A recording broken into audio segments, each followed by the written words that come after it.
Hey, what's up? What's up, guys? Welcome back. Dr. Jaws here, and tonight we are covering the smooth hammerhead shark, Sphyrna zygaena. So this is going to be a really cool species to cover because it's unique amongst the hammerheads. As far as hammerhead sharks typically tend to be like warm water species, and this particular species is actually pretty cold resistant as far as hammerheads go. Most hammerheads, especially the large ones, spend a lot of their time in the tropics. But smooth hammerheads actually can extend their range up into the cold temperate environment, even as far north as Canada.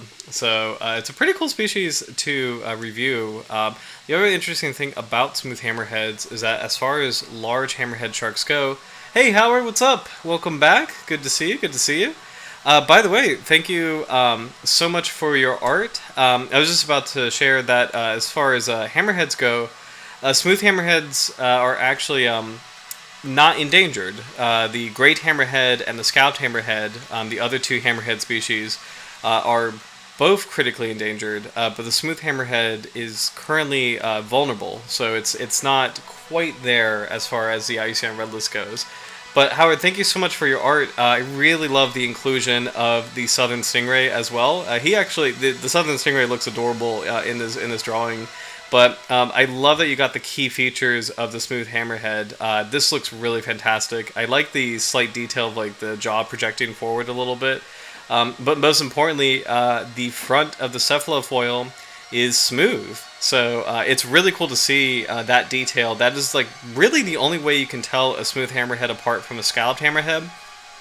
There's some other features like the position of the second dorsal and anal fins, but really, I mean, as far as like biologists go, for identifying these species in the wild, it really is the front end of the cephalofoil. So I love that detail where in smooth hammerheads, it's ostensibly smooth. Scallop hammerheads typically have like the really deep or they do have the deep indentation in the center of the cephalofoil. So smooth hammerheads don't have that. So really, really well done. Love that inclusion there. I also love the detail that the first dorsal fin is very large, whereas the pectoral fins are a little bit smaller. So that actually really works with all hammerheads as far as like that classic head shape, like the hammerhead shape. Helps these kinds of sharks with lift in the water, and so as they've evolved, they didn't really need large pectoral fins like other sharks did. So the pectoral fins actually got smaller and smaller because part of the shark's lift was coming from the actual head. So that's a really cool detail that I really love that you included in your art. Where the pectoral fins are a little bit smaller and the first dorsal fin is quite a bit larger. Part of the reason the first dorsal fin is larger is to help stabilize the hammerhead's shark's ultimate shape or overall shape, where you do need a very large dorsal fin to kind of help stabilize an animal that has both the small pectoral fins and then the cephalofoil providing lift. So really cool details. I especially love this little hammerhead in the background distance. So this is a really cool piece. So thank you. Well done, Howard. Thank you so much for sharing this. So yeah, I think without further ado, we'll start to take a look at some footage of the smooth hammerhead. And then there's a lot of great research on this species. It's actually one of the as far as scientific history goes, it's one of the oldest sharks ever, as far as the research goes. Oh, cool. Howard, I noticed what looks like a fold along the ventral ridge of the cephalofoil. Interesting. I actually have not noticed that feature, so it'll be kind of cool as we kind of take a look at the shark in more detail tonight, if that's something that's kind of like more characteristic of the species. I've heard that smooth hammerheads have a slightly different coloration than scalloped hammerheads. I think they tend to be a little bit darker, like a little bit ashier or grayer. The scalloped hammerheads too. So, but we'll keep an eye out for if there's something about the cephalofoil aside from the smooth edge. If there's something that is kind of like a fold or an additional feature to that head shape. One thing, by the way, that I've never noticed before until I've been really like studying hammerheads and kind of like paying closer attention to them is that their cephalofoil is not 100% symmetrical, which I've never noticed before. But just kind of like taking a closer look as far as like just their scientific illustrations, and as far as how they're depicted, uh, they're slightly off. So hopefully we'll get a nice top-down view of a hammerhead shark's like cephalofoil, just to kind of see what I mean. But like, there's something different between the left and right lobe, which is really cool. I don't know if that is something to do with how the shark, as it swims, it's moving its head side to side, which it does that to kind of like accentuate its senses. As far as like it is able to apply its binocular vision better, as it swims side to side, but also it may accentuate its senses as far as the sense of smell, and then electroreception, if it's sensing vibrations in the water, so or in its environment. So yeah. But yeah, we'll take a look at that. But first, let's take a look at some footage. I was actually really happy to see there's a lot of smooth hammerhead footage on YouTube, which is great because it's not a very popular species. Like the scalloped hammerhead is like the big one, the one in every nature special, and the great hammerhead is becoming increasingly popular because it's like the superlative hammerhead. But the smooth hammerhead tends to be in the background, which is really a shame because it's in its own right one of the coolest sharks ever. It's almost identical to the scalloped hammerhead in how it looks, but it's kind of cool in how it behaves. It's just a little bit different, especially as it's a species that likes to go into colder waters, kind of pushes a range boundary that a scalloped hammerhead really doesn't. So, which is really cool. It's really cool to see that. So this is a cool clip. We have a couple from SD Expeditions. So I'm going to go ahead and like and subscribe to SD Expeditions. These are really high quality images of this beautiful species.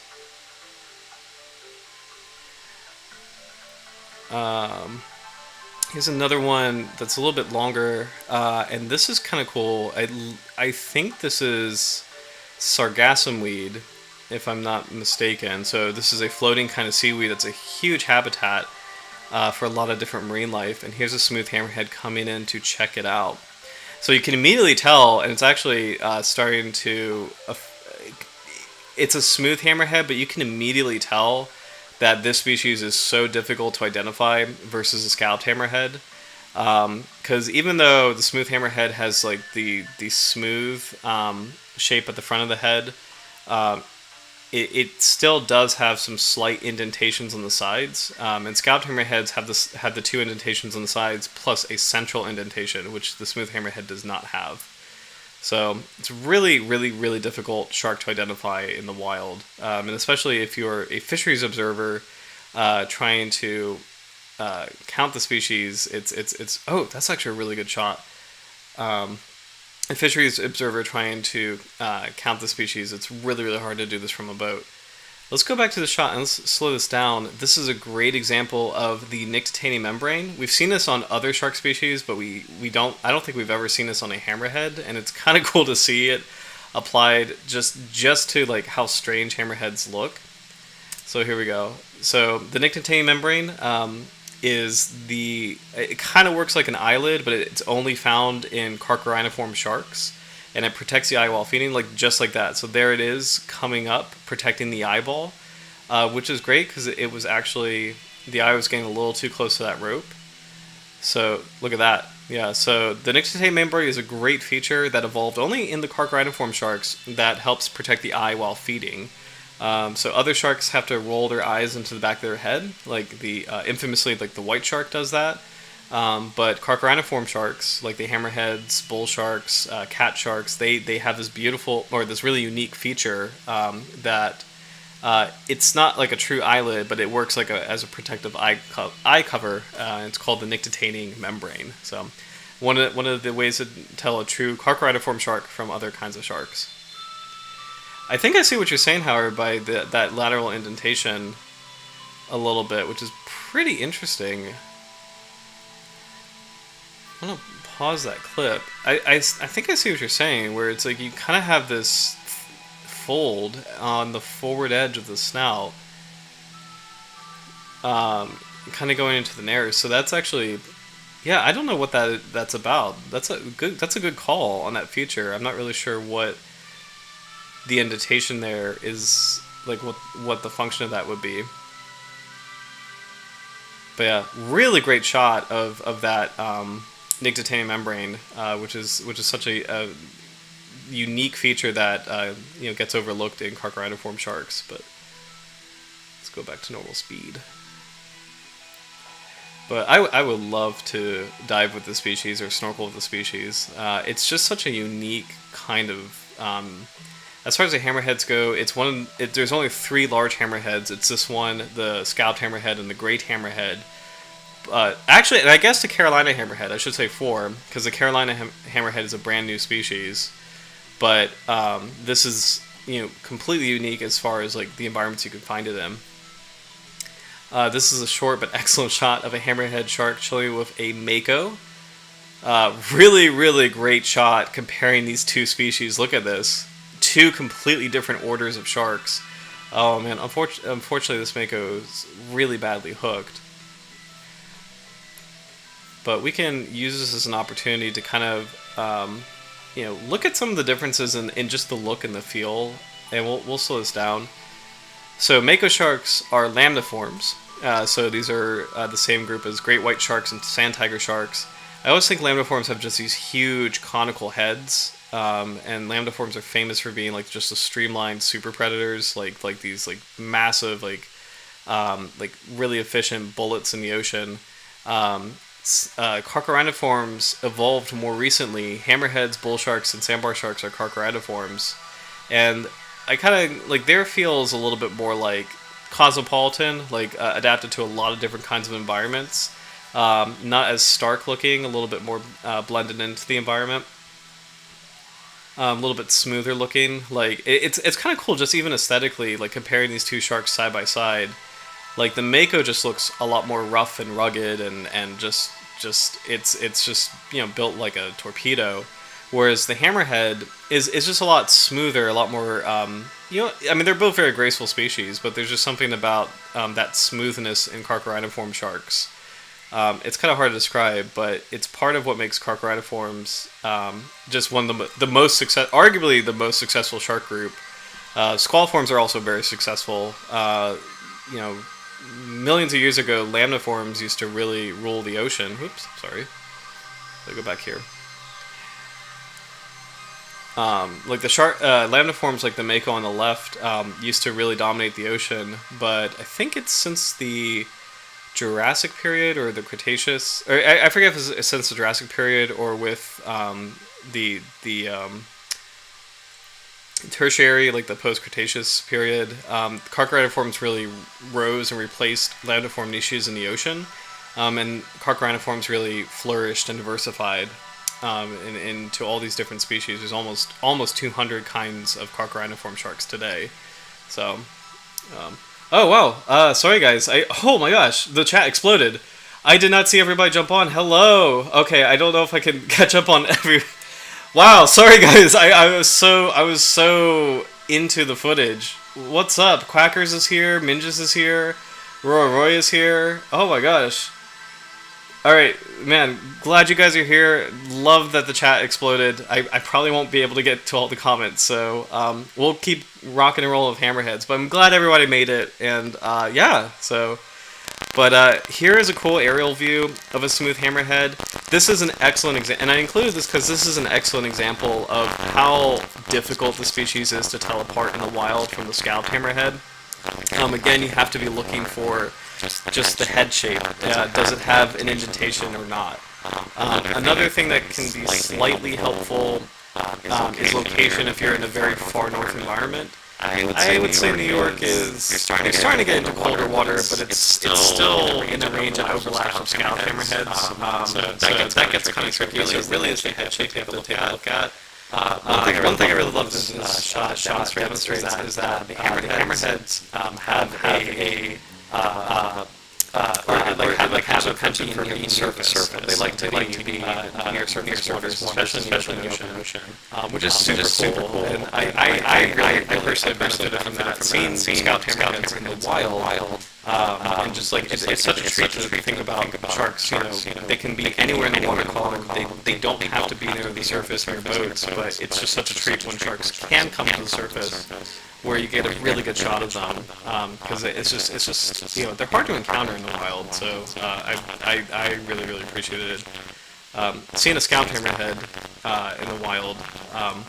I have not seen the smooth hammerhead, although the tour that I usually go on off Virginia Beach, they have seen them off their boats. So especially in the winter time. So, or not the winter time, but kind of like the cooler months. So, but yeah, this is a really cool shot of the species just cruising at the surface. You can even see a little bit of the eye, the left eye.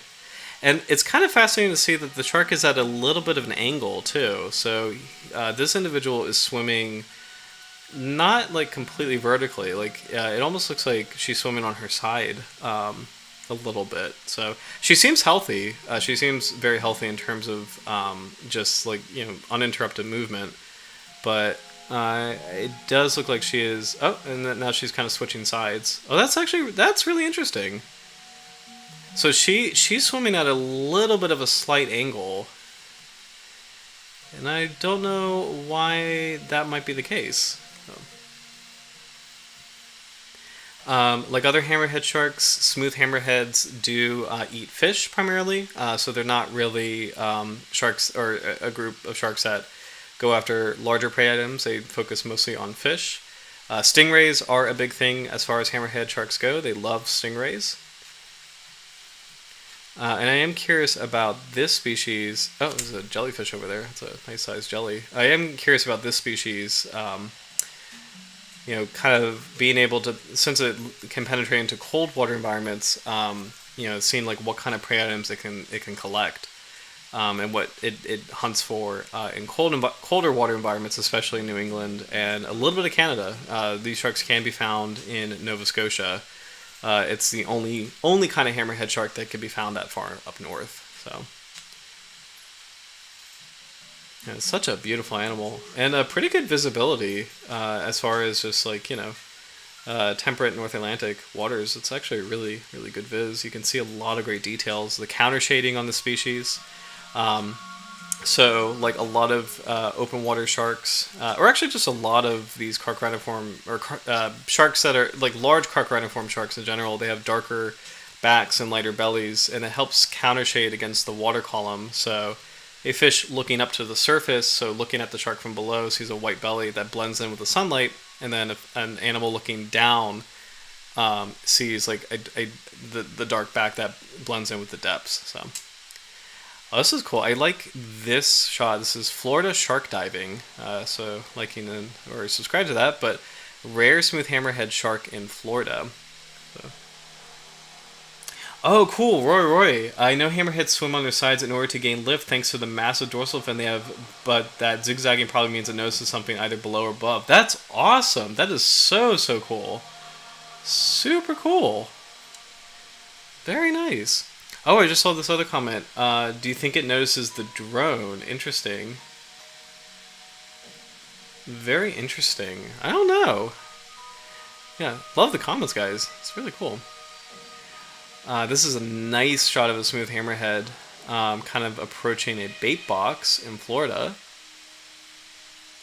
So these sharks can overlap. So again, they do overlap with scalloped hammerhead ranges, so that makes it even more difficult to identify the species. You can't really use range for the most part unless you're in colder environments. But this is a really great shot. And really good view of the shark's namesake too, just having that smooth head shape. Definitely attracted to the bait.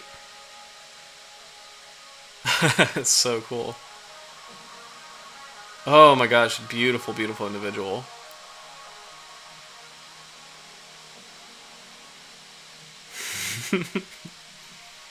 I love how hammerheads just have that imposing first dorsal fin. Like it's just such an iconic shape.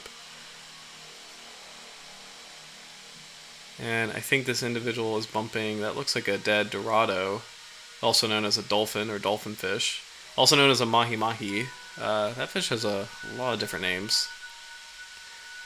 We have a couple more clips of smooth hammerheads, and then we'll get into. There's a lot of great research and notes on this species, including, I think, an Endangered Species Act profile from NOAA. So definitely love to read that. But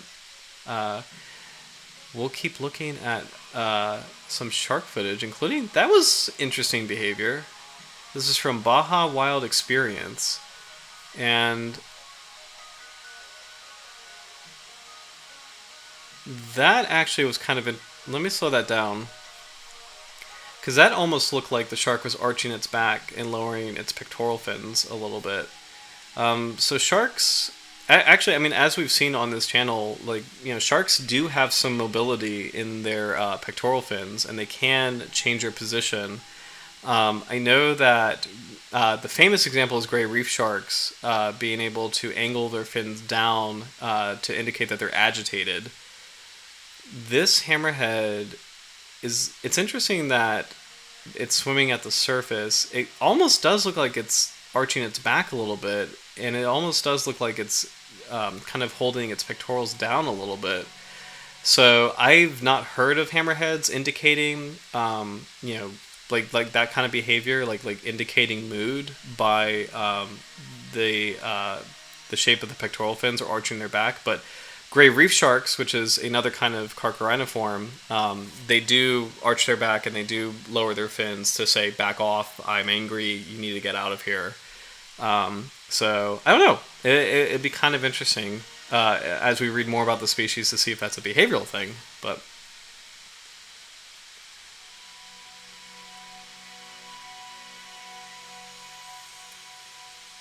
ooh, wow. Yeah, that looks a little exaggerated because like you can see that the cephalofoil is tilted down, so that does look like a little exaggerated movement.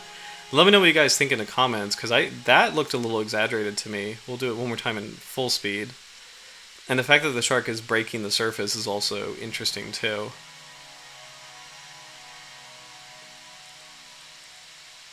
I don't know. It looks a little exaggerated, but beautiful bronzy color on this species, or this individual, sorry. Again, very, very smooth look to hammerheads, just like other carchariniform sharks, or other like large carchariniform sharks. I don't know, so there's a diver filming this individual, and this individual is definitely interested in the diver. Great shot of just that smooth shape on the cephalofoil. But I don't know if the shark is kind of irritate. Well, it's hard to tell.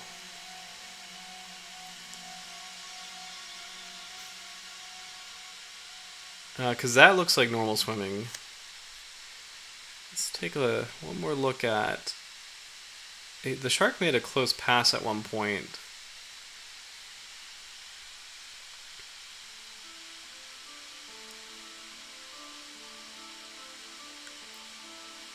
Man, I would love to be in the water with this species. This is such a cool shark. I would feel a little bit less comfortable with great hammerheads just because they're so huge. But smooth hammerheads I feel a little bit more comfortable with. And maybe scalped hammerheads, although scalped hammerheads can get really big themselves. So, I don't know. It depends.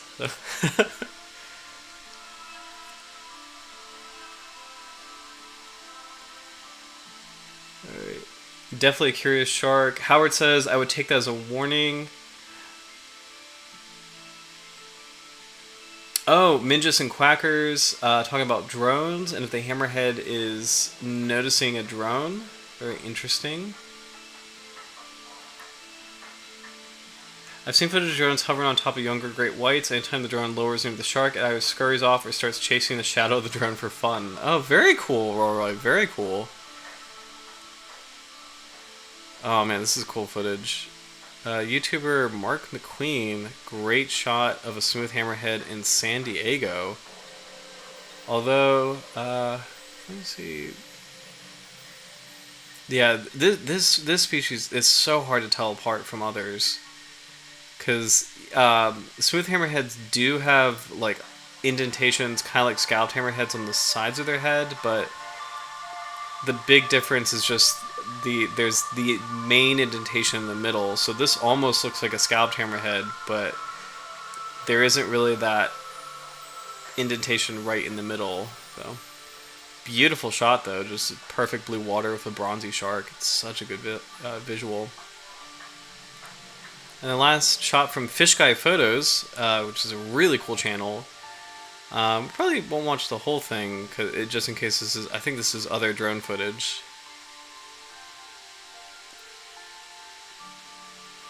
But yeah, Smooth Hammerhead shark. Oh, actually, Smooth Hammerhead shark with a companion. There is a fish swimming near it, and it's hard to tell. It probably is a pilotfish. So pilotfish, they're famously associated with oceanic white-tip sharks, but they do like to be with a lot of different kinds of sharks. Yep, that is a pilotfish because it zoomed away and came back to the shark. So pilotfish have these nice solid black bars and kind of like black, pale indigo, pale purplish, bluish bars. You can kind of see it from here, so that's actually really cool that the pilotfish is accompanying the shark.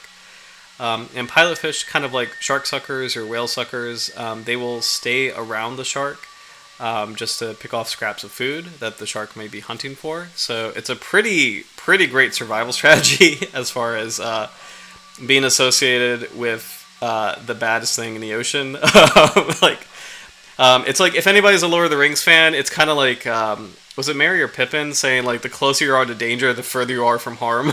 So. This is a great shot. I am actually glad we were watching this because this is a great shot zooming in to that pilotfish. So you can clearly see the stripes on him. So that is a pilotfish near the shark's dorsal fin. Yeah. The closer you are to danger, the further you are from harm. It's the last thing Saruman expects. Sorry, love Lord of the Rings. Rings of Power Season 2 is out, by the way. I have not watched it yet, but I really like Season 1, so I recommend Rings of Power if anybody has Amazon Prime. Rings of Power is a very fun show. It's not perfect, but it's really good fall vibes, so I definitely recommend if you want a good fantasy show for the fall. Rings of Power is a lot of fun, so I really enjoy it. So it's a good, tune-out kind of show, so... Alright. So we got some great footage of the Smooth Hammerhead. So, oh, cool. Quacker's seen stuff like that on tiger sharks. So silly. Howard, yes, these are really great footage. Really great footage of the shark, which is fantastic because Smooth Hammerheads are not, again, they're not as well known as the scalped hammerhead or the great hammerhead. So I'm really happy to see that this species is getting coverage. It's also one of the oldest known sharks in the world. So we have Linnaeus, the founder of taxonomy, Carl Linnaeus, naming the species from 1758. So it's one of the first quote-unquote shark species to be named, smooth hammerheads. Great white sharks are also one of the oldest. I believe dogfish, pike dogfish are one of the oldest. Blue sharks and basking sharks. Basking sharks, technically, I think, are the oldest. I have to look up the oldest shark names, but it's really cool that this is a shark that was named in 1758. So, and to put it into kind of ridiculous perspective, that is, 20-ish years before the Declaration of Independence. So this shark is older than America. So, it's This is a concept that's older than the United States. It's pretty fascinating, actually. So let's learn about Sphyrna zygaena, smooth hammerhead. So Sphyrna, Greek for hammer, referring to hammer-shaped heads. Zygaena is an ancient Greek name for hammerhead sharks derived from zygon, yolk, alluding to the yolk-like shape of the cephalofoil. Interesting. So I guess the little translation is hammerhead. So it's kind of like the OG hammerhead. I think Sphyrna lewinii might be younger than this species as far as the naming goes. So, oh my gosh. Widespread in temperate tropical seas, Canada to the Virgin Islands. So again, this is a species that can go pretty far up north. Let's see. Australia, New Zealand, Hawaii, Northern California, USA to Chile, Southern Siberia to Vietnam. Wow. A Siberian hammerhead. That's really cool to think about. That's probably my favorite thing about this species is that it's just the cold water one. It's like the kind of like the tough. Like I don't want to say it's the tough one because like all hammerheads are tough, and all hammerheads are really really really cool sharks. But like I really like the idea of like these sharks kind of pushing the limit. And I am also curious if that may have helped them as far as the other two large hammerhead species are really in trouble. But I wonder if by having a bigger range and being able to occupy environments that are a little bit further north, I wonder if that's helped smooth hammerheads. So as far as their conservation status goes, so we'll learn more about that. Excuse me. Let's see.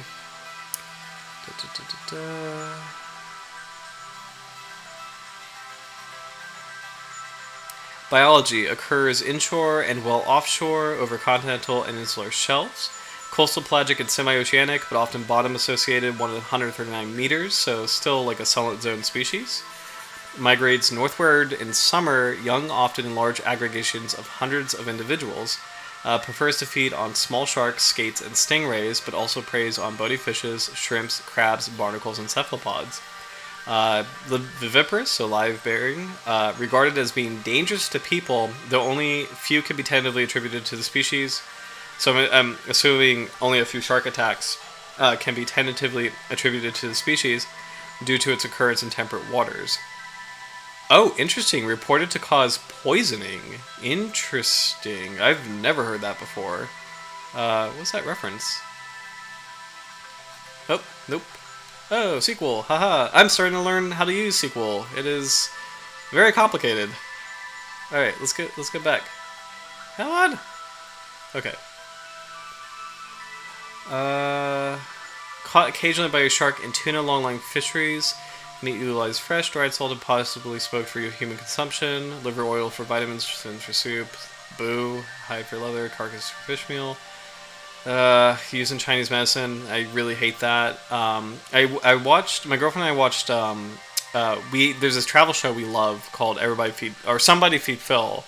And, I forget if he was visiting Hong Kong or like mainland China, but, there was like this medicinal shop that had dried shark fins, like just all over the place. And it's like, it was hard to watch, frankly. I mean, it was really hard to watch just because it's, I don't know, there's like properties ascribed to these shark products that I don't know how really scientifically based they are, and shark finning is just such a huge problem. It's been such a disastrous impact on these living animals that it's just hard to watch. Like that market is just, it's devastating to the to a lot of shark populations, and to have it maybe based on something that's maybe placebo as opposed to like actual like nourishment or medicine, I'm just like, nah, I don't know. It's hard to watch like shark and like it's just hard to watch shark product like that. So smooth hammerheads, just like their cousins. They are like susceptible to finning just because the fins are huge, and they are desirable because of their size.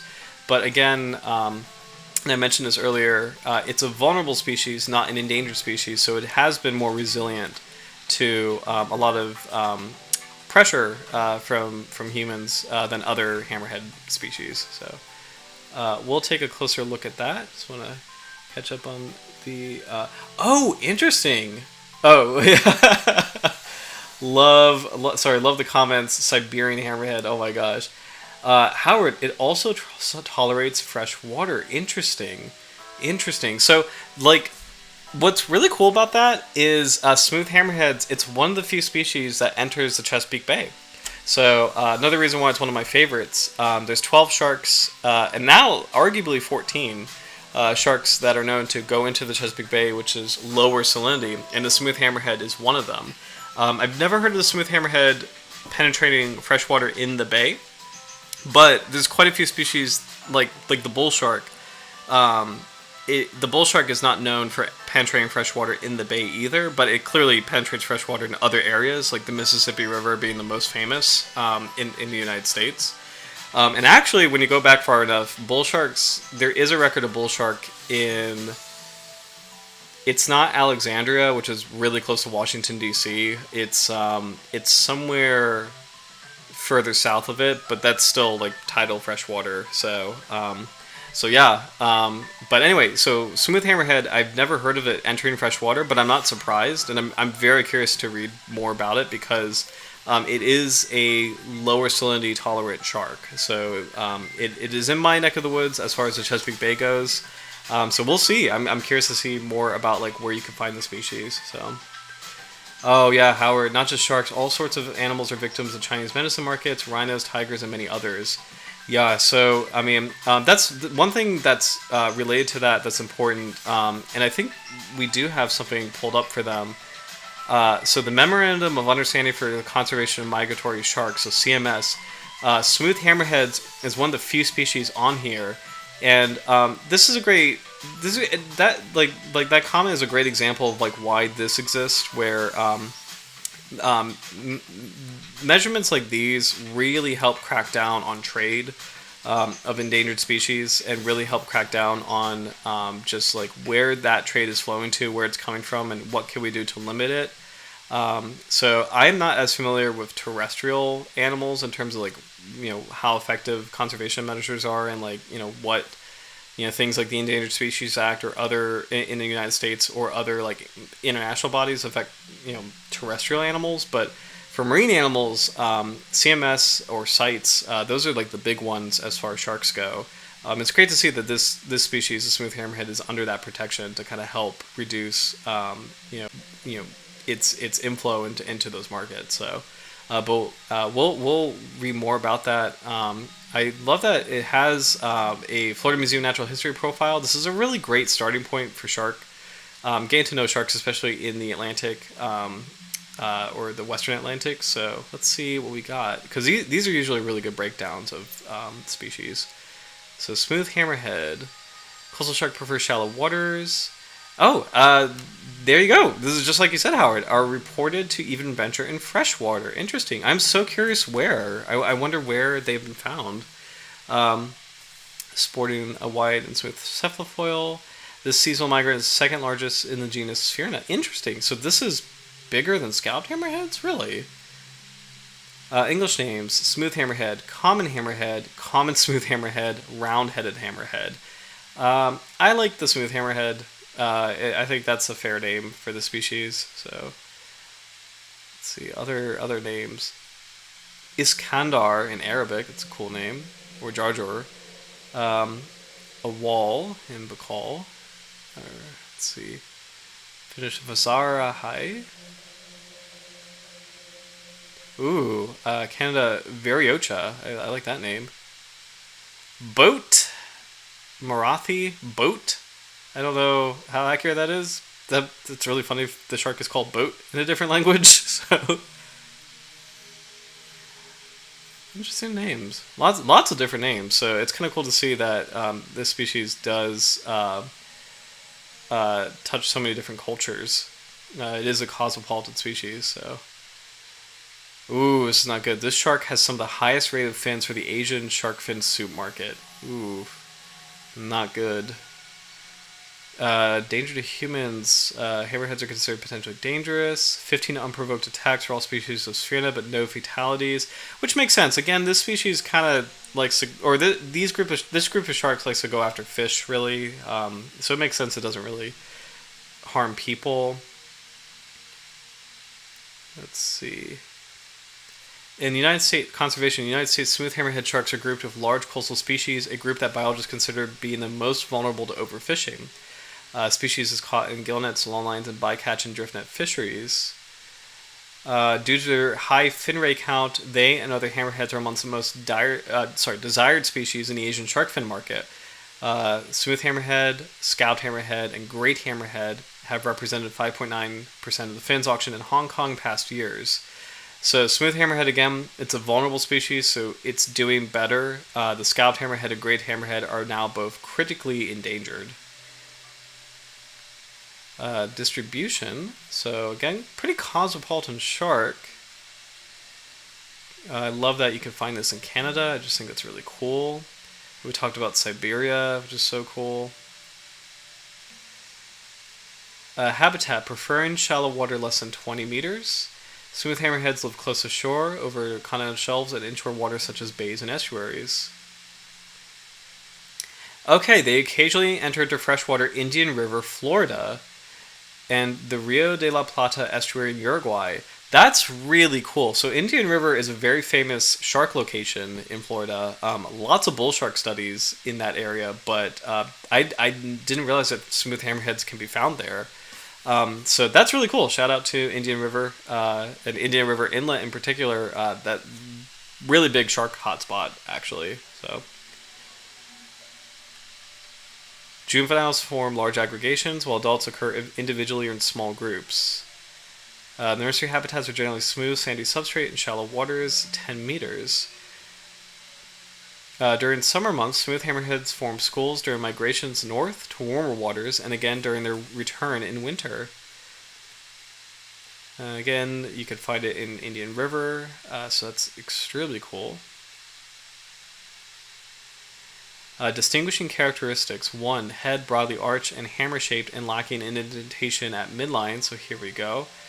And this is a great diagram of, like, you could see there's still, like, the lateral indentations here, which make it kind of hard to tell apart from a scalloped hammerhead, but this is the part to be looking for where this is smooth. Scalloped hammerheads will have a really deep indentation in the center, but smooth hammerheads just have that smoothness. So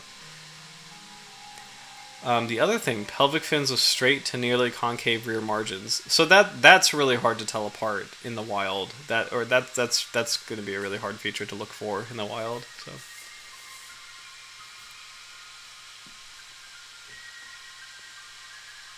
The head is indented opposite each nostril. Mouth is strongly arched. Oh, here we go. So this is really good. A comparison of hammerhead sharks. So A is a smooth hammerhead. B is a scalloped hammerhead. So you could see, I mean, look at that. Look how similar these two look. C is a great hammerhead. This one is a lot easier just because great hammerheads just have that almost perfect like rectangle, like that perfect mallet shape.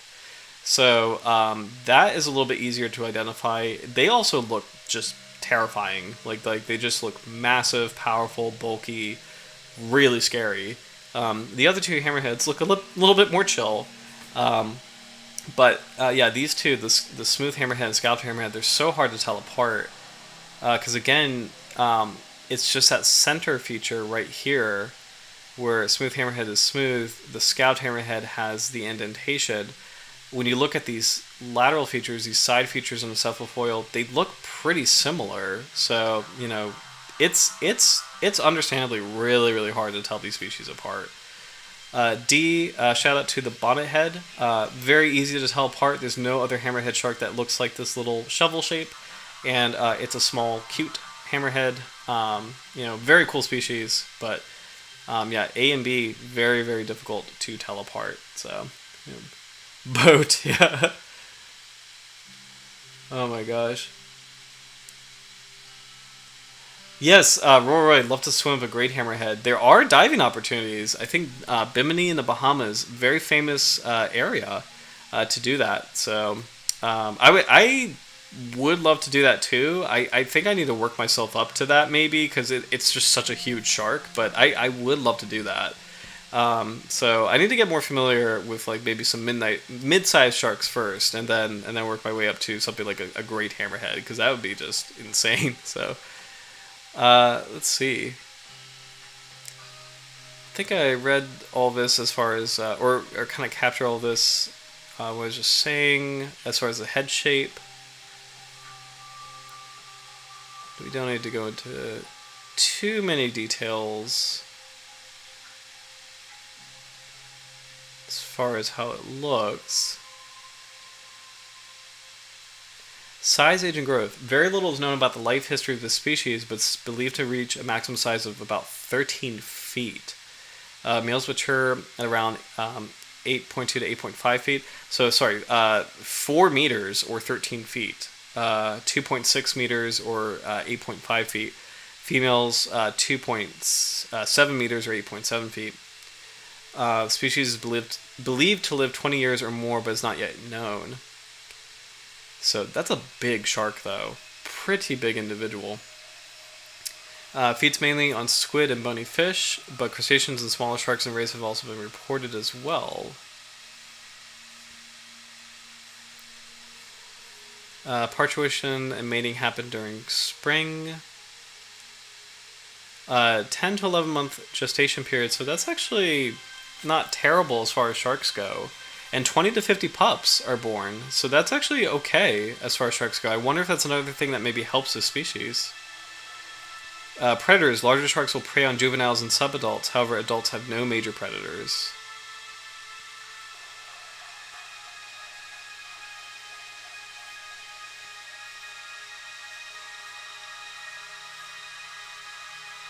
This is really cool. So again, this was Smooth Hammerhead shark was originally described by Swedish natural historian Carl Linnaeus in 1758 as Squalus zygaena. This name was later changed to Sphyrna zygaena, which is currently the valid name. We already talked about how it means hammer. Linnaeus considered the father taxonomy, created the system naming species as still in use today. Synonyms referring to the species include Zygaena malleus, Zygaena vulgaris, and Zygaena subarcuata. That's really cool. Alright. So nice little breakdown on the smooth hammerheads. Let's go even a little bit further with our good friend Andy Merck from Sharks and Rays. I'd love to get some dive notes as far as like what it's like. Whoa, Howard! I've heard a record of a 16-foot smooth hammerhead. Oh my gosh. That is so cool. Wow, that's a superlative individual. It's kind of remarkable to think it could get that size. And I believe it, too, because great hammerheads, they get to be over 20 feet at their maximum size, which is wild to think about. Alright, so here are the profile from a lasso diver, Sharks and Rays, Andy Merck. Great shot of a smooth hammerhead.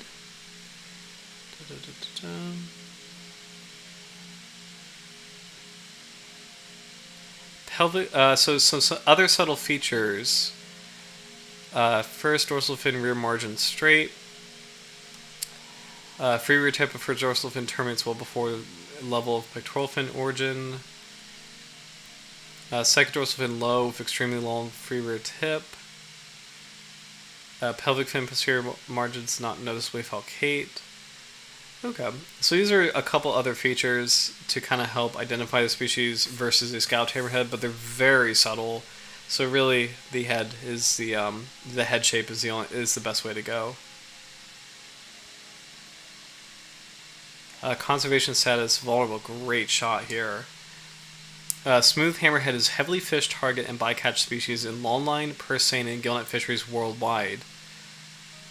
After steep declines were recorded in the Atlantic, the introduction of management measures has resulted in a slow recovery. Declines of smooth hammerhead populations in the South Pacific have slowed, and there have been increases in populations in the Indian Ocean. Okay.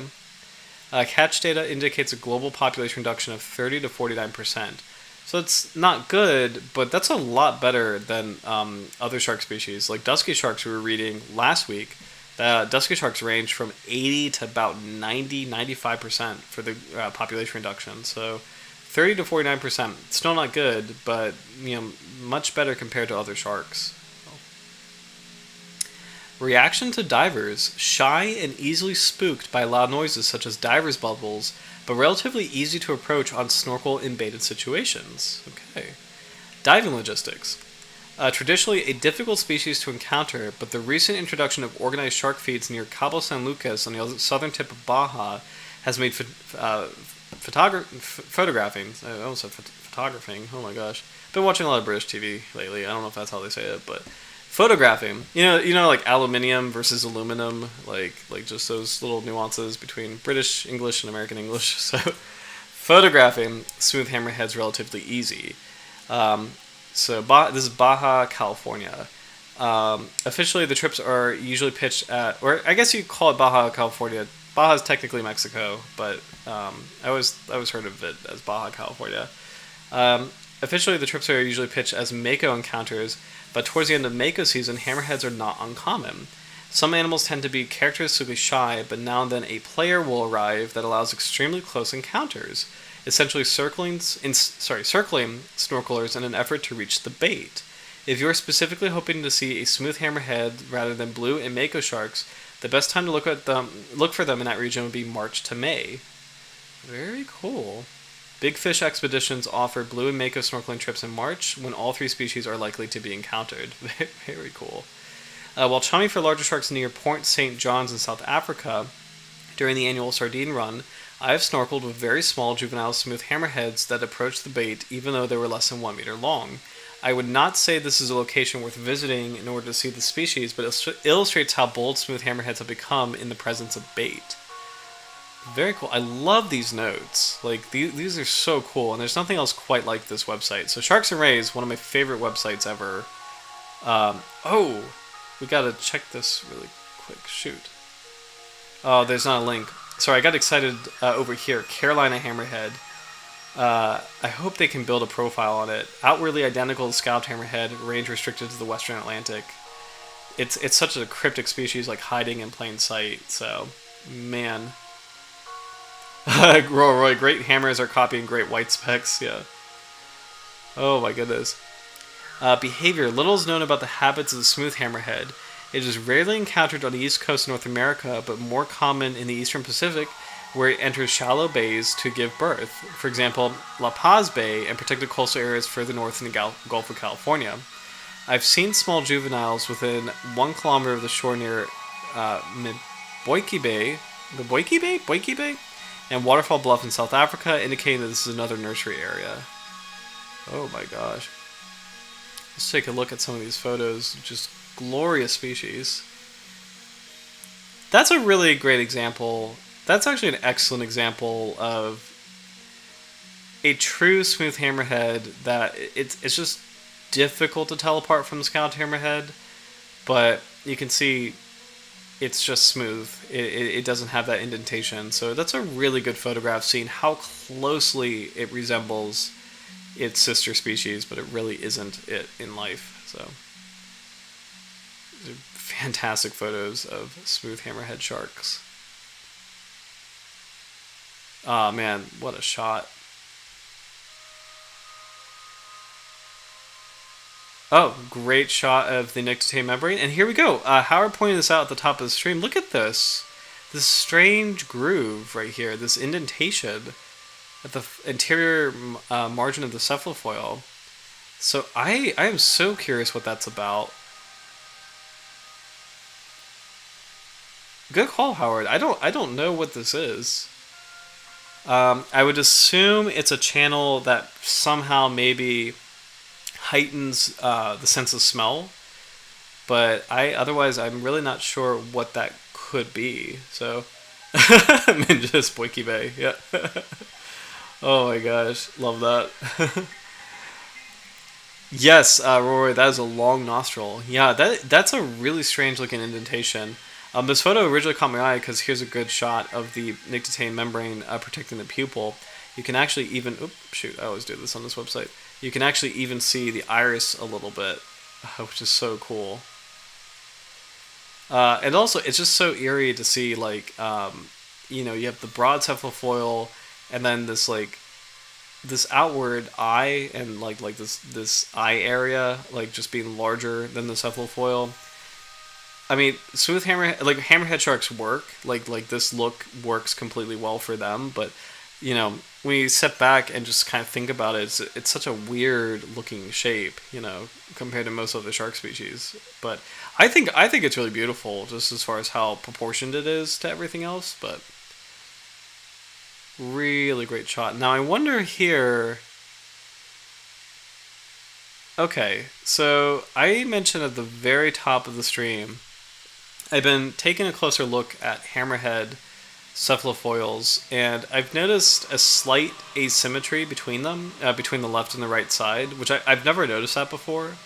But here, you can kind of see it. Like if you look at the indentation, so the indentation on the right over here, it doesn't seem to be as deep as the indentation on the left. So I think these look slightly different. Now it could be the angle of the photograph too, but when we get more views of the cephalofoil from above, I do think there's a slight difference. Like if you folded the two cephalofoils, like the image of the two cephalofoils, I don't think they would be really bilateral. Like I don't think they would be symmetrical. I think they would actually look a little different. So, and I'm curious why that would be, if that is the case. So, another thing to kind of keep an eye out for as we read more about this species.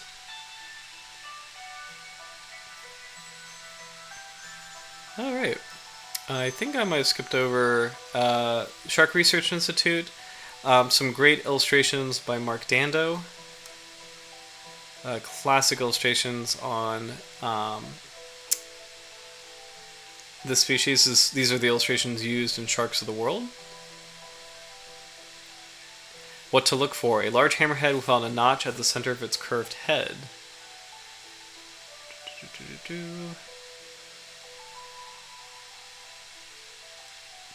And I'm just going to read out anything that's new.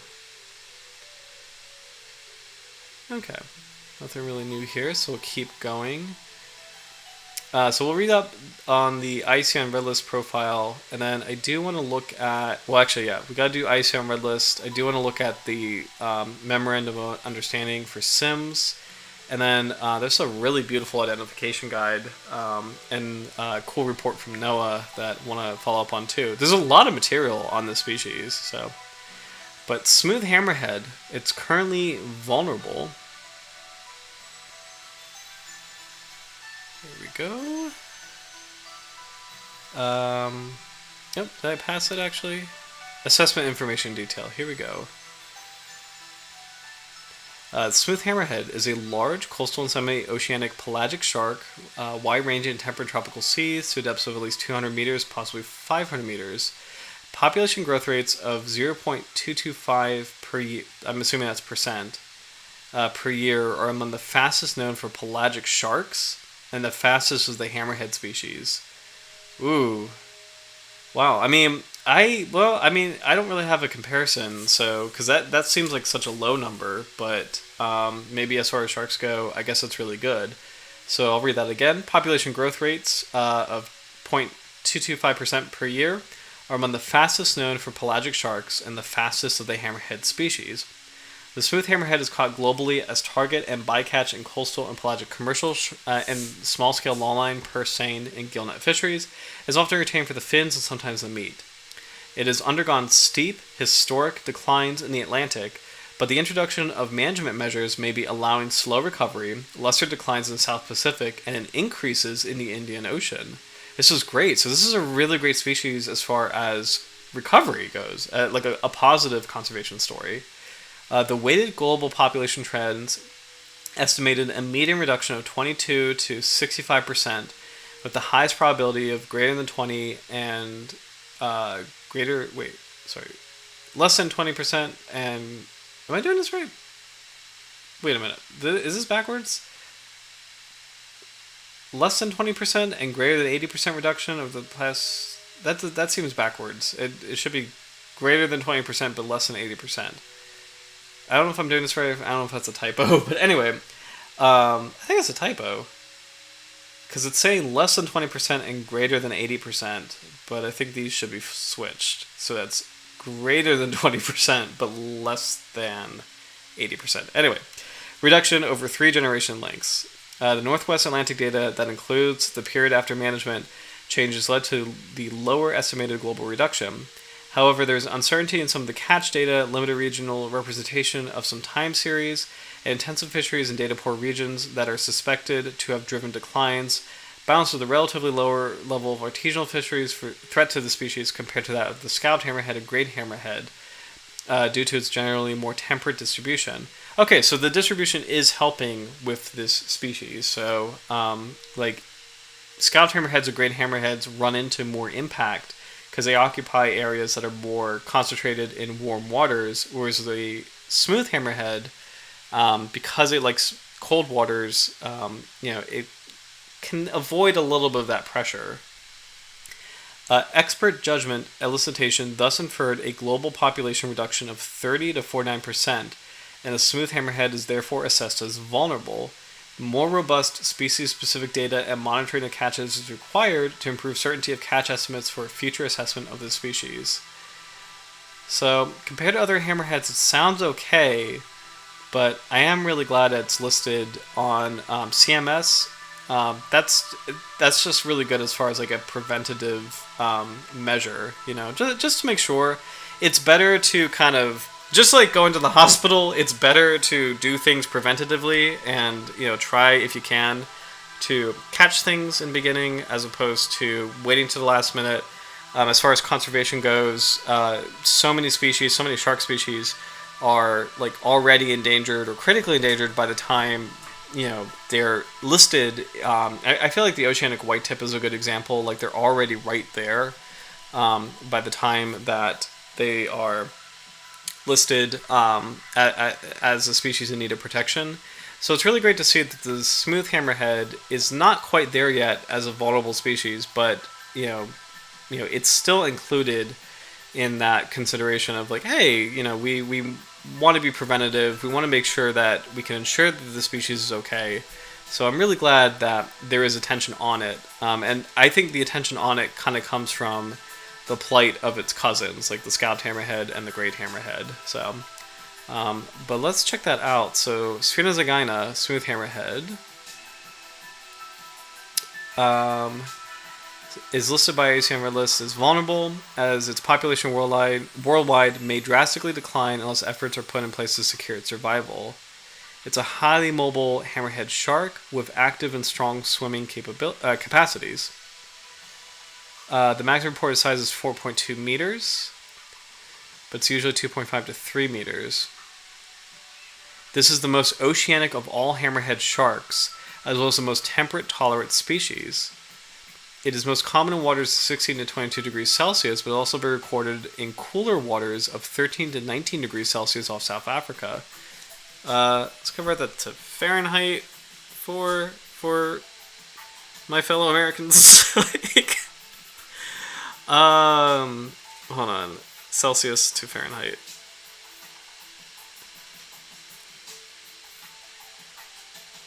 So 55 degrees Fahrenheit, which is really cold. Okay. And then 22 is 72 degrees, which is lovely. So, oh my gosh. Yeah, temperature, I don't even know why Fahrenheit is a thing. I don't understand what it is. I don't understand why it's there. Celsius just makes perfect sense. 0 is freezing, 100 is boiling, and that's all you need. But I don't know. I don't know why we gotta be different. Species is reported to be migratory, although no group migration has been recorded. Santos and Coelho recorded the longest migration ever documented for the species, 6,600 or 6,600 kilometers across hemispheres. That is so cool. This study... Coughs in America. Oh my gosh. This study and previous ones have shown the species crosses international borders and carries out inshore and offshore migrations. There's also evidence of north-south movements, which may be seasonal migrations. It is estimated that Sphyrna zygaena individuals reach sexual maturity at 9 years old and have a gestation period of 10 to 11 months, so that's pretty good. Longevity is 18 years for males, 21 years for females. Like many large-bodied shark species, the smooth hammerhead is among the top predators in the marine food web. Okay.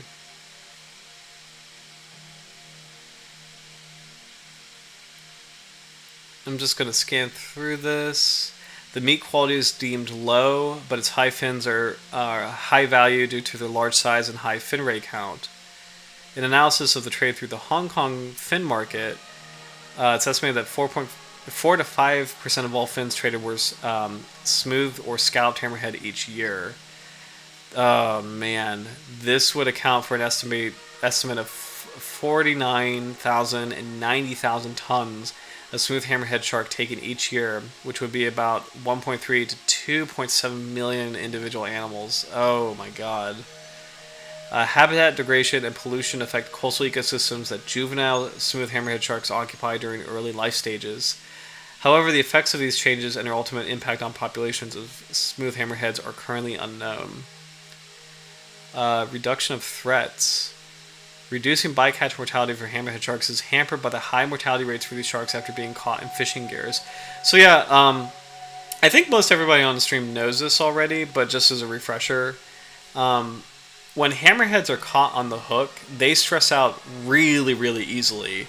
Other shark species can last a little bit longer, but hammerhead sharks last about 1 to 3 hours, and they decease after that. They can't handle the stress, and they really need the oxygen over their gills. They need to be active swimmers, and being on a hook limits their mobility. So it's 1 to 3 hours for these kinds of sharks, and unfortunately that's very sensitive compared to other sharks. Bull sharks can last about 8 hours. Nurse sharks, I believe, they can last like 18 hours. So it's a pretty big spectrum. But these are some of the most sensitive shark species ever as far as fishing goes. So that's just want to reemphasize that that's a big problem as far as hammerhead conservation goes for all hammerhead species. So a study found that a study by Coelho et al. Found an at-vessel mortality of 71% in longline fisheries, and post-release mortality would increase this number further.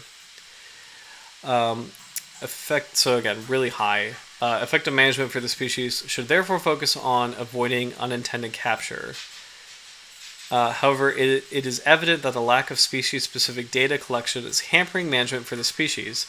And again, that's really hard because this shark looks so similar to a scalped hammerhead, so that really makes it hard to positively identify it, to get a really good assessment of how's it really doing. Thus, the priority would be to gather more data on the species for improved conservation efforts. So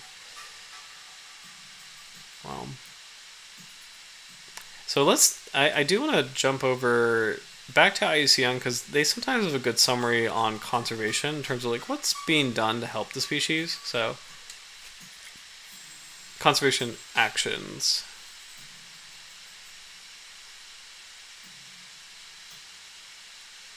Yeah, I'll read this out loud. The success of actions agreed through international wildlife and fisheries treaties depends on implementation at the domestic level. For sharks, such follow-up actions have to date been seriously lacking. Okay, so smooth hammerheads are on ICAT. Prohibited retention, shipment, landing, and sale of great hammerheads and other hammerhead species.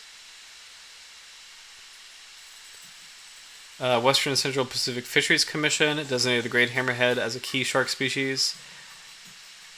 I know this is not the same species, but it sounds like the great hammerhead might be the anchor for other hammerheads.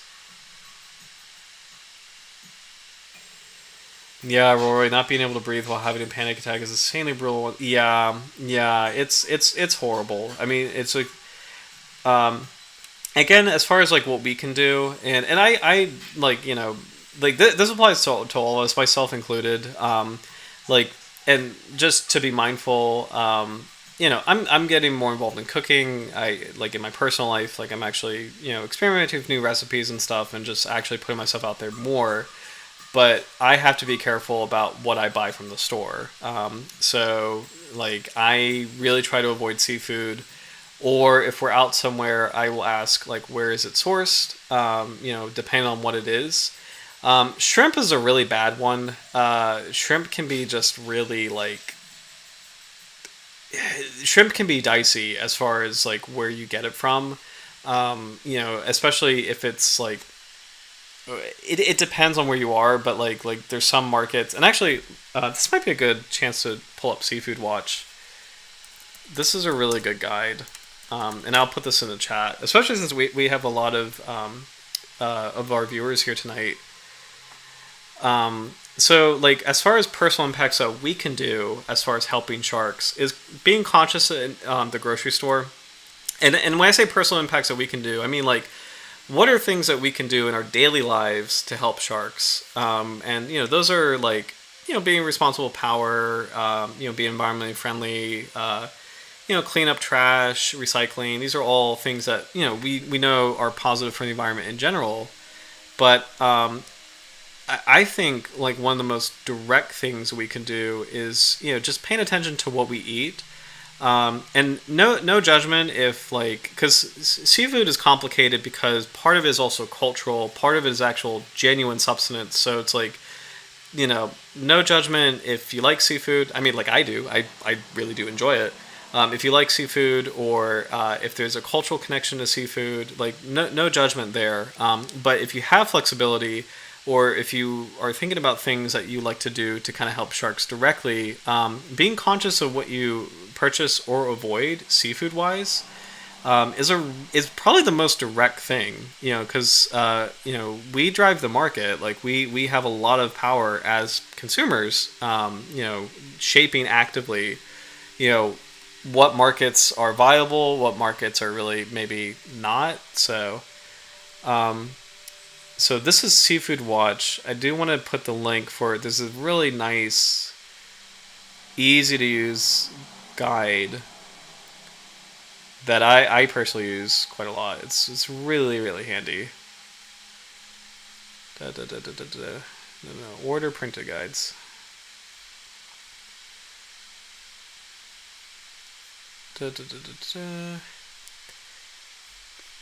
Okay, so I believe there is an app. Oh, this is cool that you can actually do this by region. So I will put this link because you can do it by species and you could do it by region.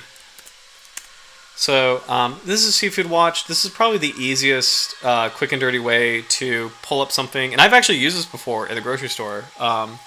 There, like over the holidays. My brother, so hold on, my brother's wife signed us up for a cooking class, and one of the things that we were going to cook is scallops. So I went to the grocery store, and there's a lot of different scallop options, and I was like, I don't know anything about scallops. I don't really know how well they're doing or how poorly they're doing. So I actually pulled up Seafood Watch, and I realized, or learned rather, that, okay, a lot of scallops in a lot of parts of the world are doing horribly. Please do not eat them. However, scallops, while caught in Maine, are okay. It is like a sustainable seafood. The way that they harvest scallops in Maine is actually okay. One kind of wild thing to think about is lobster is not okay, which is heartbreaking because lobster is so delicious. But lobster pots, unfortunately, have resulted in right whale entanglements. And that blew my mind. I never thought in a million years lobsters would be like a kind of a tricky seafood, especially since some people do like hand catch lobsters. Like they will actually dive down for lobsters. So that collection method is totally fine. But lobster traps, they can entangle right whales. So it's something to kind of consider as far as lobsters go. But anyway, point being, moral of the story is I use Seafood Watch to help me make an informed decision, and I bought really good, freshly caught Maine scallops that were good for they were okay for the environment. There wasn't a major impact on them, like no like weird harvesting methods, no transportation stuff. Like it just was fresh, well caught, good scallops. So yeah, I definitely support Seafood Watch. So links in the chat if you want to use it. Oh, hashtag not sponsored. It's not sponsored. Yeah, mercifully I am too small to be sponsored, so this is a good thing. As far as like this is a benefit of having a very small channel. Is if there's something I'm talking about, it's usually okay. Like I'll be very transparent. If hopefully one day. Yeah, we do get some cool sponsorship. I also will make a commitment, by the way, if we do get bigger, I will not sponsor junk that I don't use. Like, Seafood Watch is something that I use. I like, the sign of my corruption would be if I ever sponsored soda, because I actually can't drink soda. So if you ever see me sponsoring Coke, I've gone off the deep end and have been corrupted. Hashtag sell out. So, but anyway, yeah. As far as no sponsorships, nothing like that. If it's something I like or support, I definitely will mention it. Also, this episode is brought to you by Taco Bell. It's delicious. Love it. It's trash, but it's great. It's like... Sorry. But yeah, Seafood Watch is genuinely really good. So, as is Taco Bell. Taco Bell is genuinely really good. Like, I don't care what anybody says. It's delicious. It tastes really, really good. So, it's probably not good for you, but it's definitely not good for you. Anyway, so moving on back to the Smooth Hammerhead. Oh, hey, Quackers, no worries. Hope you have a great rest of your week. And awesome, thank you so much for watching. Thank you so much for being... there goes the Taco Bell sponsor. Thank you so much for being here tonight. And yeah, just have a great one, man. And Mingus, living in Maine and always hearing lobstermen fight for their rights to use the lines. Yeah, interesting, actually. So, if you don't mind, Mingus, like, is that a really big debate? Is lobster lines like really like an active debate in Maine? I love my Taco Bell sponsor. Thank you. Oh my gosh.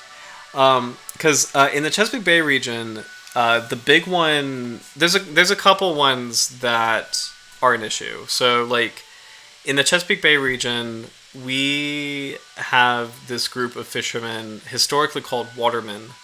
Is like the fishing culture, and as a culture, watermen have been slowly pretty much going extinct. Like they've been greatly reduced as a culture. For a lot of reasons, the big one being the bay is over-harvested. So there were no limits in the early 20th century. I mean, the late 19th century, early 20th century. So without any management, without any regulation, anything like that, watermen were just free to do whatever they want, and they kind of over-harvested the bay as far as oysters go, and crabs go.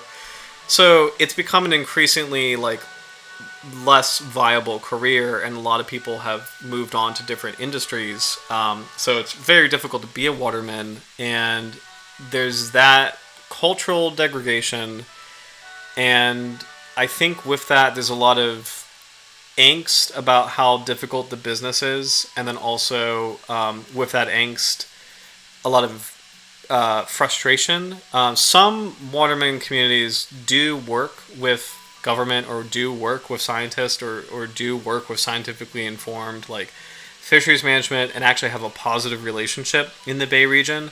Some really don't. Like I've heard of some just seeing the data and just refusing to believe it exists, like just pushing back. So there's contention there in the Chesapeake Bay region.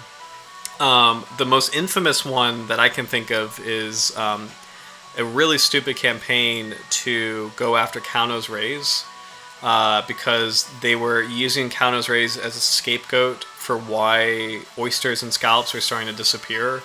And the reality is it was fishing that was kind of over harvesting oysters and scallops, but they've made this weird campaign against cow-nose rays, blaming them unfairly, and it's resulted in poaching cow-nose rays and hunting them for no real reason, like hunting them with prejudice but for no reason. They treated cow-nose rays like they treated lionfish. Like lionfish are genuinely a environmental risk. Like lionfish are genuinely like kill on sight, like invasive species. They wreak havoc on local fishing populations. So just like, yeah, please go ahead and kill lionfish. But they were trying to treat cow-nose rays like that, and cow-nose rays are not the same. Like as far as like they're not like doing the same thing. So that was a big issue. I think just in general, like mistrust of like data and mistrust of management is an issue. So Mingus, it's not something you see everywhere, especially more inland, but it feels like something not everyone is fully informed on, and not that I'm expert. No worries. So yeah, I thought it was fascinating you brought up the like local resistance to kind of like cracking down on lobster pots, because like I had no idea that was a thing until that was either this year or last year that I heard about it, because I didn't realize that was a big thing relating to right whales. And it's actually particularly fascinating because I think it is in the Gulf of Maine there is a zone that is like right whale critical habitat. So you have to do a lot of things. Like I think you have to make sure that you, as far as boating goes, you can't exceed a certain speed. Um, and like it's yeah it's I never knew that about the lobster thing though, so that was really interesting. Um, but yeah, and like it's kind of cool example of how regional some of these things can be, and how important it is to talk about it, because clearly it's not really taking national stage for the most part. Like a lot of these conservation issues don't have the airtime, so it's really cool to talk about it as far as like kind of trading notes and be like, oh, who's doing what in different places. So and also, it's something with the issue of, you can't put out past the zone right here's where the whales are, but the lobster keeps saying, but the lobsters are only there. Yeah, I could see that. I could definitely see that being like a frustration, but it's like, yeah, I definitely see that. That makes sense. That totally tracks actually, because a lot of fisheries or what is it called, marine protected areas, they have a similar fight where the marine protected areas are critical habitats to help restock the species of fish, and then that in turn rejuvenates the surrounding water. So it's a win-win for everybody. But a lot of fishermen can get really antsy about that and be like, "Oh no, that's the best spot. Like, why are you, like, you know, blocking us out?" It's like, well, we're doing this because we want to. It's like investment. You want to invest in the fish population so that it keeps growing. So, one thing I can say that I do really appreciate Virginia doing is they take this stuff seriously. Like Virginia does take poaching and marine poaching extremely seriously. Like people have been fined out the wazoo if you poach like oysters, especially. Like you cannot. Like it's Virginia Marine Resource Commission. They will definitely enforce like taking oysters off season or taking oysters in protected habitat. Like I've seen thousands of dollars of fines. It's like it's pretty wild. They'll post them. There's a section on their website where they'll post incidents like that. So. Yes, yeah. It's like they somehow can't conceptualize that overfishing can happen. Yeah, agreed. And as far as the watermen go, that's in the Chesapeake Bay. That's a really that's literally what happened. Part of that culture's like reduction on time was like proponents of the culture. It was their ancestors who overharvested a lot of the resources and really leave a lot for the next generation. So it's important to kind of see like the picture and like play the long game as far as and I really think that's what good fisheries management, environmental management is, as far as like you want to make sure you can use the resources, but like even just from a utilitarian perspective. You want to make sure you're reinvesting into the environment so that you can continue to harvest those resources. If you just crash everything, then it just disappears. Just even as a utilitarian resource, like it's just like it's like investment, really. Like you really have to work for it. You have to have limits. You have to have that patience. So. Yes, Howard, absolutely. Well said. They have to see the populations collapse for themselves, but by then it's too late. Yeah. So, yeah, absolutely. So, what's kind of interesting, by the way, like speaking of kind of like regional things, I'm never gonna forget that when I used to live in Florida, and like since I've left Florida, like Florida has made national news in not a positive way for a lot of reasons. But I will never forget that when I was living on the coast of Florida, there was a lot of like environmental consciousness, and I really appreciated that. There was like a really grassroots like, this is sea turtle habitat. Don't touch this nest. Don't walk over to this nest. Don't do this. Don't use plastic straws. There was actually a lot of enforcement on that. Like as far as it was really difficult to find plastic in a lot of the beach communities, at least where I was living, which I really appreciated. There was environmental consciousness there, and a kind of sad reality of it is, on the flip side, there's a lot of red tide in Florida. Huge die-offs that I have not seen in temperate zones. just because the water reacts differently. Like, I have not really seen red tide in Virginia, but in Florida, I mean, there will be days where, like, you just have all these fish wash up on the beach and they're dead because of the algae from the red tide. I think there was a area, I think it was Sarasota, I can't remember, but there was like a whale shark that washed up. So there's real environmental problems happening, and there is a movement of environmental consciousness there. That it also seems really regional because again, on a national stage, Florida's getting a lot of bad news. Like there's, and pop culture, there's like Florida Man, the pop culture thing, but on a more granular level, there is an environmental consciousness, and some of the best universities for sharks are in Florida as well. So there is like a movement there. So Howard, the fishing collapsed on our East Coast, and that's finally opened everyone's eyes. Is this for which province, or do you mean like North America in general? Because there's a lot of fisheries, like cod is a really big one. Striped bass collapsed in mid-century. It's starting to rebuild a little bit, but oysters are still so low compared to historic levels. This is a great conversation, by the way. I really like this discussion. And it's really great that sharks are part of the conservation conversation. As far as we are in an age where there's a lot of serious attention on sharks right now.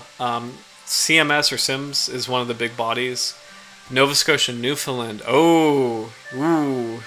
That's scary because I've heard Grand Banks of Newfoundland is one of the most productive places on Earth, and that's really scary to think that Newfoundland is having a fisheries collapse. That's really terrifying, actually, because the Grand Banks, that's famously one of the highest biomass areas for sharks in the world. It's not a lot of biodiversity, but there is a lot of biomass as far as it's a huge dogfish place. A couple other species like blue sharks. Oh, good. I think things are improving now. Awesome. Yeah. So, man, I hope Grand Banks will continue to be okay, because that's like a famous location. Just as far as the entire ocean goes, the productivity there is incredible. So, oh my goodness. Let's see. I think this is a good time to bring up Noah. This is a great time, because this is the Endangered Species Act Status Review Report for the Smooth Hammerhead. So I do want to check this out. And by the way, since it's almost 10:30, please let me know if there's a shark you'd like to cover next week in the chat. I'll think of some suggestions as well, but this is a good opportunity. Please leave a comment if there's a species you want to review next week. I think my only ask, as ridiculous as it sounds, is that I think for episode 100, we really should do the great white for that episode. So that's the only thing I'm going to ask. And it's a cop-out because I know great whites get undue attention, but I think it'll be kind of a fun thing to do for episode 100. So, but here we go. Smooth Hammerhead Shark, Sphyrna zygaena, from 2016.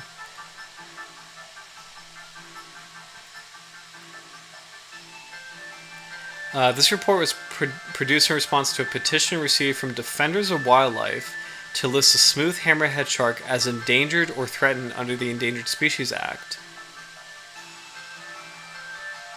The National Marine Fisheries Service, NMFS, really important body in the United States, announced in the Federal Register that the petition had sufficient merit for consideration and that a status review was warranted.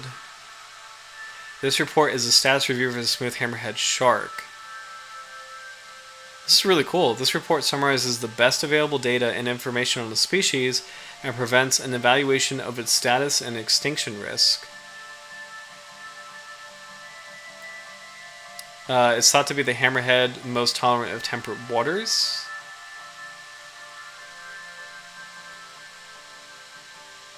It's highly mobile. It's a long-lived, slow-growing, and late-maturing species. It's one of the more productive species among sharks.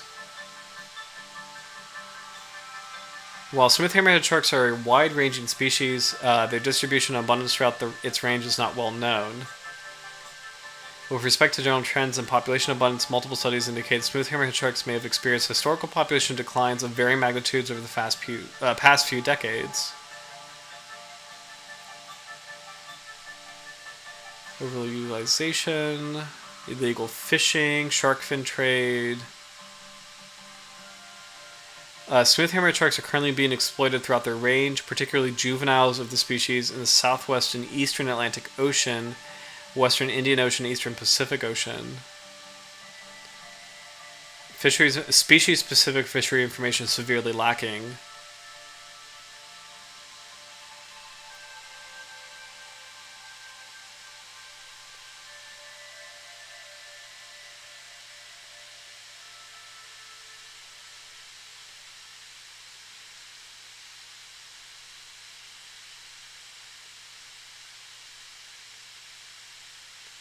The best available information suggests that present demographic risks are low. However, it's important to note that there is very little to no available information regarding species abundance, estimates of growth rate and population growth rate related parameters, spatial processes, and requisite levels of diversity, which increase the uncertainty associated with the evaluation of the demographic risks.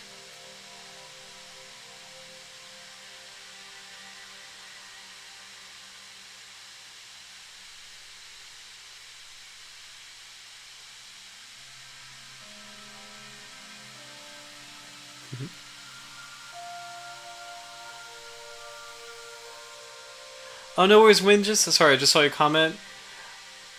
Oh, good luck on your exam. Good luck on your exam. Hope you have a great week. And yeah, absolutely my pleasure. Thank you so much for joining us. Thank you. I saw your comment. 13 left. I just realized. Sorry, just checking my calendar. Okay, we still have next Monday is September 30th. Okay, so the last day of September. So, because I was about to get excited for a Halloween shark species, but we got one more week in September first. But yeah, good luck on your exam. And Roy, love your comment. Love my packs of dogfish. Yes. So I'm glad Grand Banks and Newfoundland are still doing okay.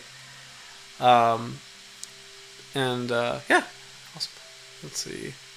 So I got excited. I thought next week was going to be October. I don't know about you guys, but like I definitely have like a strict spooky season line of like the minute it's October 1st, like all the Halloween decorations come out, all the horror movies, like ghost shows. Like I don't really believe in ghosts, but I really do like the Travel Channel like ghost shows just for fun and just to get kind of scared.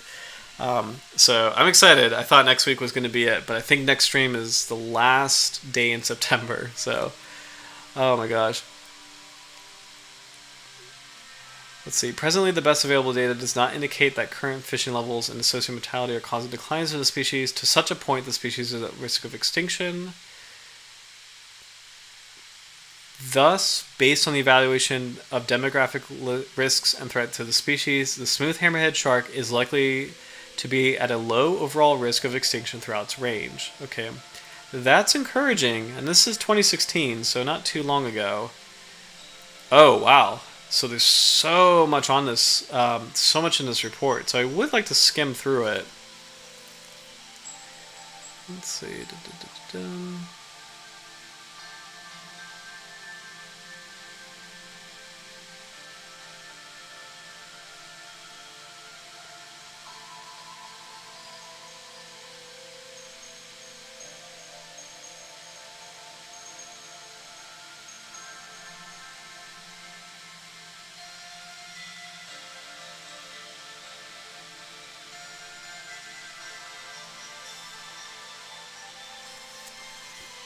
This is interesting. Again, I'm noticing the slight asymmetry. See this? Where, like, the left side, that space looks a little larger. The right side's a little narrower. I do think there's something to that.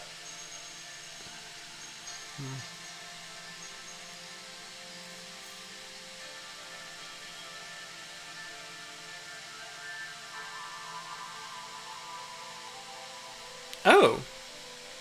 While scientists previously debated on the evolutionary purpose for this unique head shape, McComb et al. Conclusively showed that the laterally expanded head and eye placement gives hammerhead sharks superior forward stereo vision and depth perception, and excellent stereo rear vision as well, providing the sharks with a 360-degree view of their surroundings. That is extremely cool. Wow, that's an amazing to think about.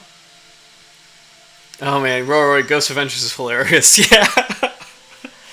Oh my gosh, I used to hate Ghost Adventures because just they were so high on themselves and overly serious. But I've started to change my view on them, where I know they're just like, I know they all know it's junk, and I know that they're really playing it up for thrills, and I've started to really like them. My youngest brother and I really actually enjoy watching that together. I remember kind of growing up with him a little bit and like watching Ghost Adventures specifically, and him just cracking up because it's just really, really funny. So, oh my gosh. But this is really cool. Just the 360-degree view, because I know we had we've talked about how hammerheads have binocular vision, but the idea of the shark being able to see 360 because of the head shape and the shark moving side to side as it swims, that's extremely cool. It's kind of it reminds me in a bizarre way of the a lot of new movies and shows like The Mandalorian or The Batman have the it's like the 3D it's like a virtual set. It's like a virtual like projection. So it looks like you're filming in a real environment, and for the actors, they feel surrounded by a real environment. I forget what you call it, but something similar to that. As far as like it's kind of cool to think about like a 360-degree view. It's like a 360-degree screen. I forget what it's called, but man, that's awesome. Smooth Hammerhead also has a ventrally located swirling arched mouth with smooth or slightly serrated teeth.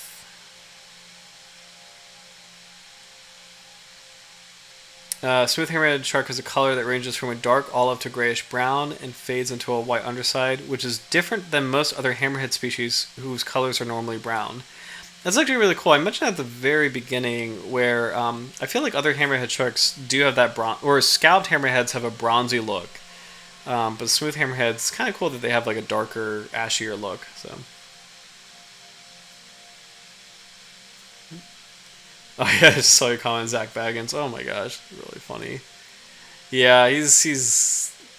I don't know how in on the joke he is. Like I have no idea. So, so funny. Range and habitat use. Let's see. Again, it's thought to be the hammerhead species' most tolerant temperate waters. Nova Scotia, Canada. Woo! So it's Nova Scotia, Canada to Florida and partially in the Caribbean. However, the species is said to be rare in Canadian waters and only found offshore in the Gulf Stream. Additionally, the presence of Caribbean islands cannot be confirmed.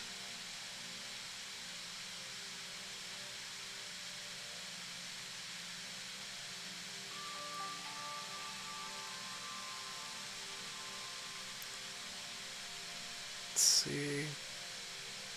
That's really cool. Oh, wow! You can find the shark in Ireland, southern British Isles, France, Mediterranean, really far down in South America. Really cool.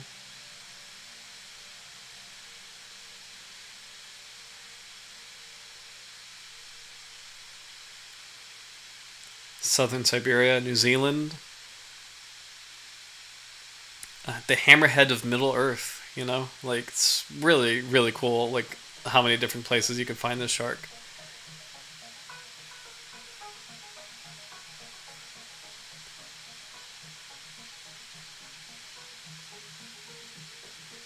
Clark et al. Noticed that Sphyrna zygaena is likely the most oceanic of the hammerhead species, leaving the coastal environment at around 2 to 3 years of age. Oh, cool! 2 to 3 years of age. So little hammerheads like to be on the coast. We talked about this with dusky sharks, I think, last week too. Like the smaller sharks like to be in their nurseries on the coast, and then once they get bigger, they can venture out into more open waters where the larger predators are as well. So.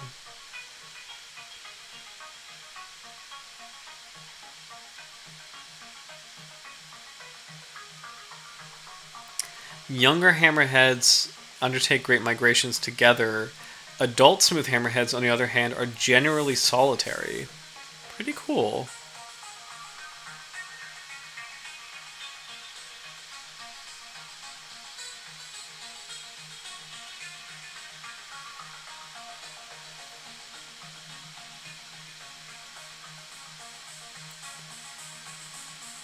Maximum weight of 880 pounds or 400 kilos.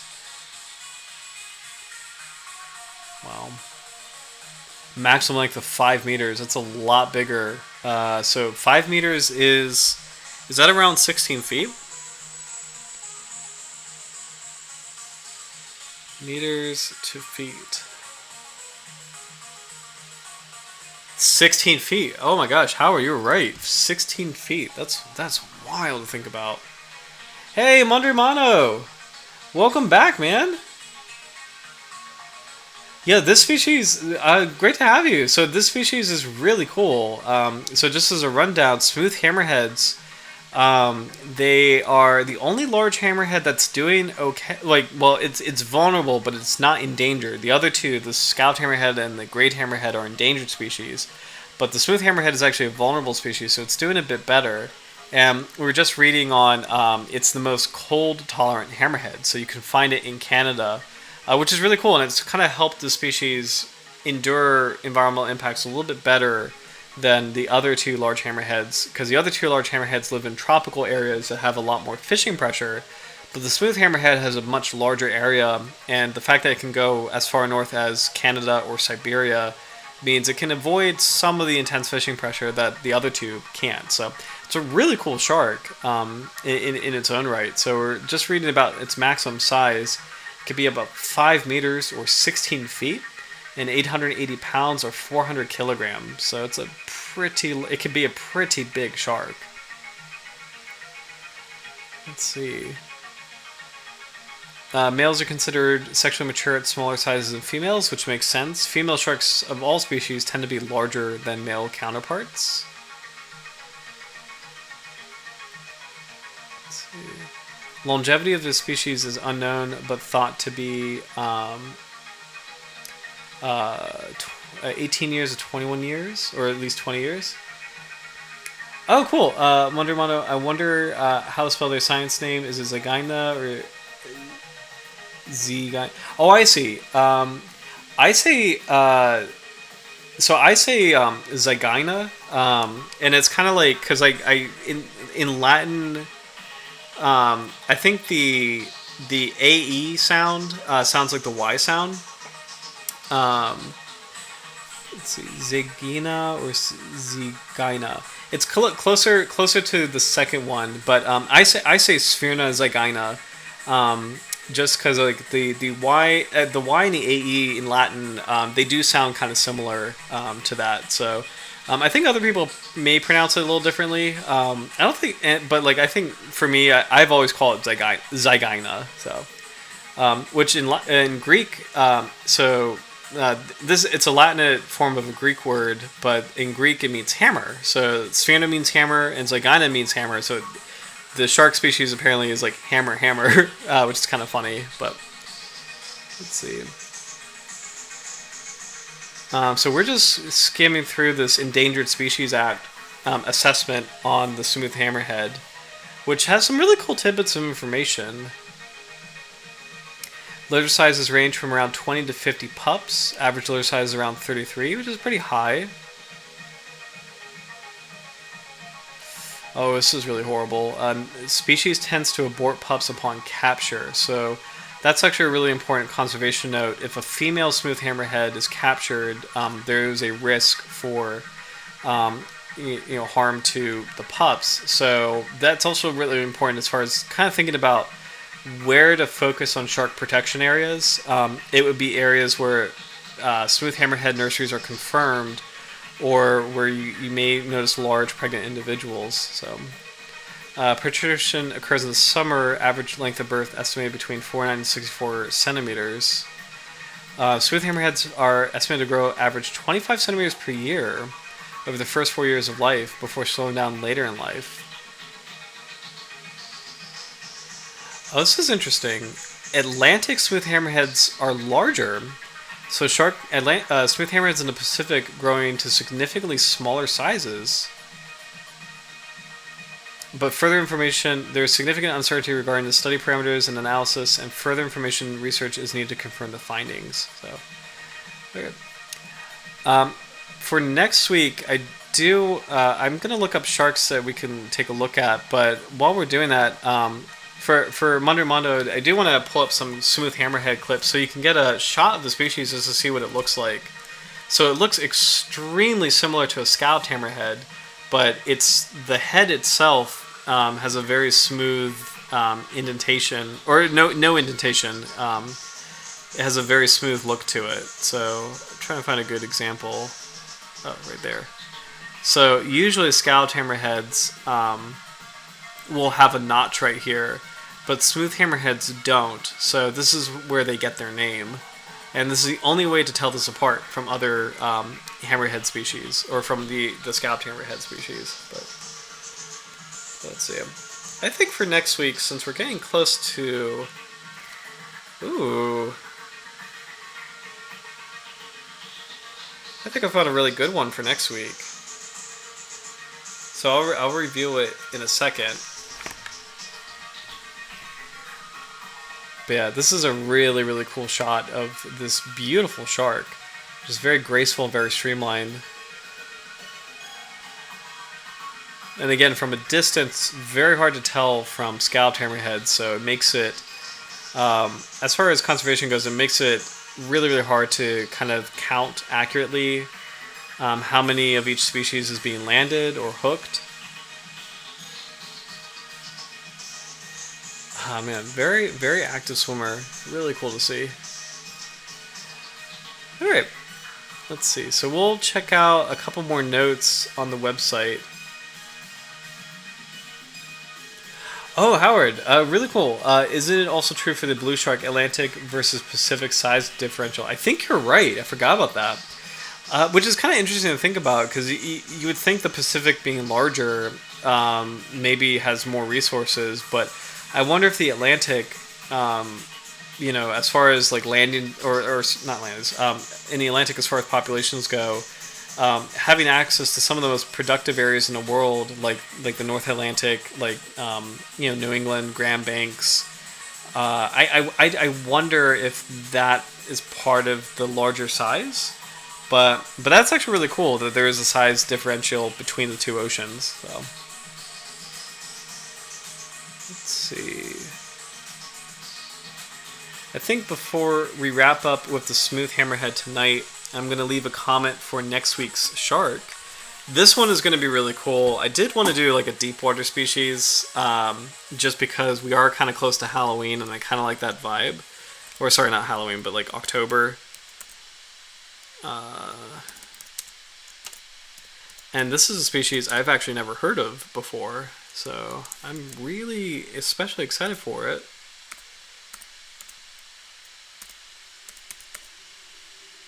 And it does not live anywhere near me. Where does this live, actually? South Atlantic, Indian, and Pacific Oceans. Oh. My Croids. Sand. Oh.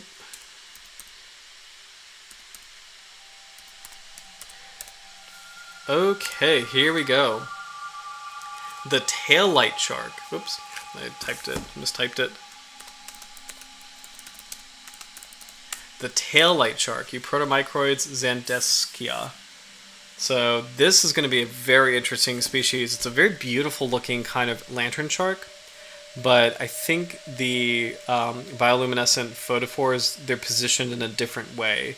So I'm really excited to do it. I've never ever heard of this species before, so it's one of those less well-known species, and yeah, I'm excited to check it out. So it'll be cool to kind of dive back down into the deep for next week. So next week's shark is going to be tail light shark, Euprotomicroids zandeschia. So yeah, stay tuned for that.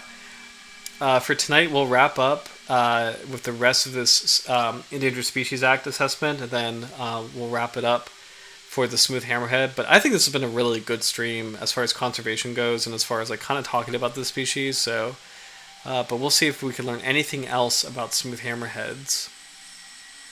And I'm really happy that there is a lot of information on it, because I'm accustomed to this being the least well known of the three large hammerheads, like the scabbed hammerhead, the great hammerhead, and the smooth hammerhead. But there's actually quite a lot of material on it. So let's see. In the ecological risk assessment study of 20 species caught in Atlantic pelagic fisheries, Cortez et al. Found that the smooth hammerhead shark ranked among the most productive species as one of the lowest vulnerabilities to pelagic longline fisheries. Based on these estimates, smooth hammerhead sharks can be characterized as having medium productivity, with demographic parameters that provide the species with moderate resilience to exploitation. Oh, this is cool. This shark is a high trophic level predator, an opportunistic feeder that consumes a variety of... Oh, this is cool. Okay. Sorry, I have to make a note of this. The smooth hammerhead shark is a high trophic level predator. Trophic level equals 4.2.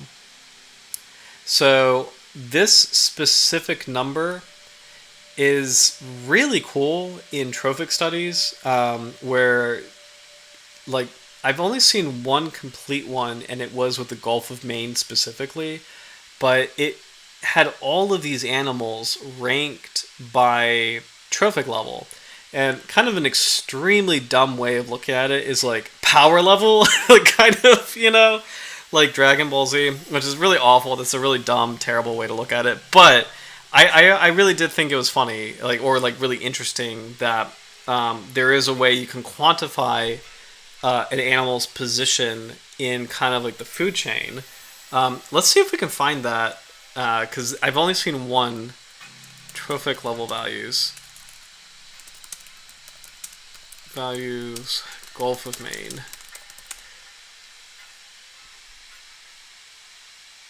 It might be this one, because it ranked everything. No, maybe it's not this.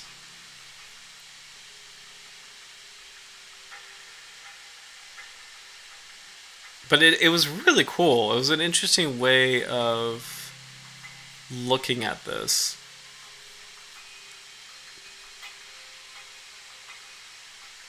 Okay, this is getting actually, yeah, this might be it. Okay. Yeah, this is it. This is it. So I'll put this in the chat, because I think it's really fascinating. Like, this is not exactly what I'm looking for, but this is actually close to the kind of study that I was seeing. So you see how you have like these trophic levels 1, 2, 3, and 4. You get to see kind of where everything is related to that. So you have detritus and phytoplankton at the very bottom, bacteria consuming detritus, zooplankton, macroinvert shrimp, menhaden. So this is a fish that directly connects to a lower trophic level. Then you get further up, you can kind of see in comparison eagles, birds, gulls, they're actually kind of high. Sturgeon, striped bass, seals are at the top for this ecosystem. But it's kind of cool when you throw sharks in the mix, and you can really see level by level how high they ranked. So, but yeah, trophic number. It's been a while since I've looked at trophic numbers or trophic levels, but it's a really cool concept. I would take it with a grain of salt, just because ocean ecosystems are so complicated, and there's so many different kinds of animals that can, occupy niches. So I would be just kind of wary of looking at this, because it's not like hard and fast. It's kind of like a nice framework to start to kind of understand how an ecosystem works, but there's so many animals that can take the place. But it's a really cool concept. So I'm glad I could find a little bit of that. So anyway, and if you're applying that guy, or that study that I just pulled up, the smooth hammerhead shark is 4.2, so it's pretty high on the level. I think in the ocean, the ultimate predator, or the highest trophic level, I believe that's probably the orca, like the killer whale, probably is the highest one, but great whites probably are up there too. So, but I think killer whales do go after great white sharks. So, yeah. But smooth hammerhead shark is a high trophic level predator and opportunistic feeder that consumes a variety of teleos, small sharks, including its own species. Wow. Dolphins, skates, and stingrays. I'm surprised this goes after dolphins, actually. Skates and stingrays, sea snakes, crustaceans, and cephalopods. Skates and stingrays, in particular, tend to comprise a majority of the species' diet in inshore locations. Love that, because hammerhead sharks do love stingrays. Like, that's kind of like a fun kind of shark culture thing. Let's see. In coastal waters of Brazil, analysis of juvenile smooth hammerhead shark stomachs showed a predominance of cephalopods and teleosts. Cephalopods are the most important prey item in the diet of smooth hammerhead sharks found in the Pacific, specifically squid. Of the, I'm not sure what these two families of squid are, but let's see. Squid and cuttlefish are really big. Very few studies have been done on population structure of smooth hammerheads.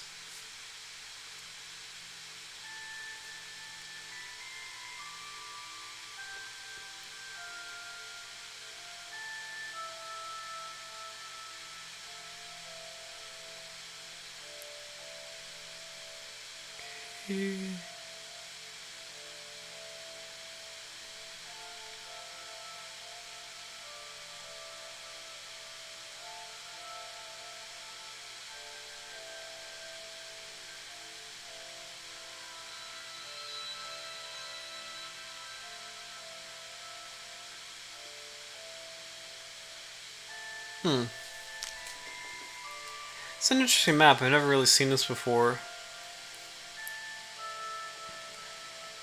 Based on records, data points from the Ocean Biogeographic Information System and the Global Biodiversity Information Facility databases, a distribution map of Sphyrna zygaena, including relative probabilities for the species occurrence throughout its range, is shown in Figure 5. Oh, okay.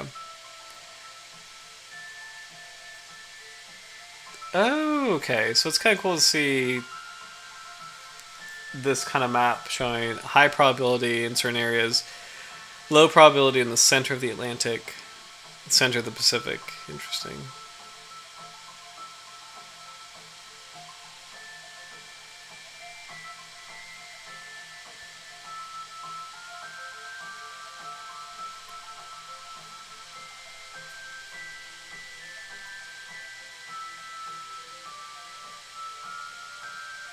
It's interesting. Unlike the scout hammerhead shark and to a lesser extent the great hammerhead shark, NIMS fishery scientists know that there is hardly any data for smooth hammerhead sharks, particularly in U.S. Atlantic waters. Hayes remarks that the species rarely occurs throughout the majority of U.S. Atlantic waters and is thought to be less abundant than scalped and great hammerhead sharks. Due to these data deficiencies, no official stock assessment has been conducted by NIMS for the species in this region. However, two preliminary species-specific stock assessments are available for review and inclusion in the report.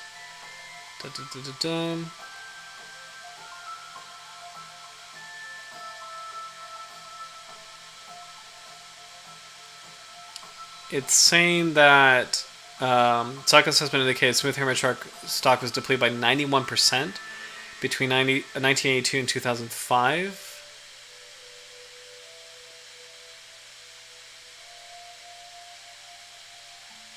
However, as Hayes notes, sharks are not targeted by pelagic longline fisheries, and as such, data from U.S. Atlantic Pelagic Longline Logbook Program does not adequately sample coastal sharks. So I think this is really more of like just a detailed level or a detailed analysis of kind of what we saw of the summary at the beginning of the report, which was that this shark is doing better than the other hammerheads. It's still believed to be like kind of a cause for concern, extinction or conservation wise, but it's not going to be listed as endangered because it's not really suffering as much as the other two hammerhead species. It's really not experiencing the same kind of impact, partially because it's considered moderately productive as far as sharks go, and especially as far as hammerheads go, but also because, again, it does tolerate cold water environments and is able to maybe escape some of the fishing pressure that other hammerhead species can't. So, but I do want to end on one more clip. And kind of want to see like a long one. Okay, in the water with smooth hammerheads.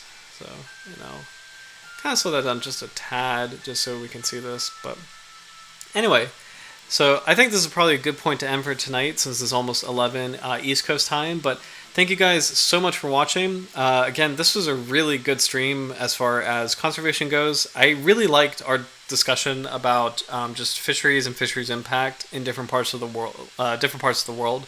And I really like the smooth hammerhead was a good anchor, like a good shark to kind of lead into that discussion, because it is protected by CMS. So it was a really good species to kind of open up that door onto conservation. I'm especially excited that there was so much on this species. I've always grown up knowing, I've always grown up with the assumption that smooth hammerheads just don't have a lot of information, or are just not as popular as scalloped or great hammerheads. So there's not a lot of footage, not a lot of research.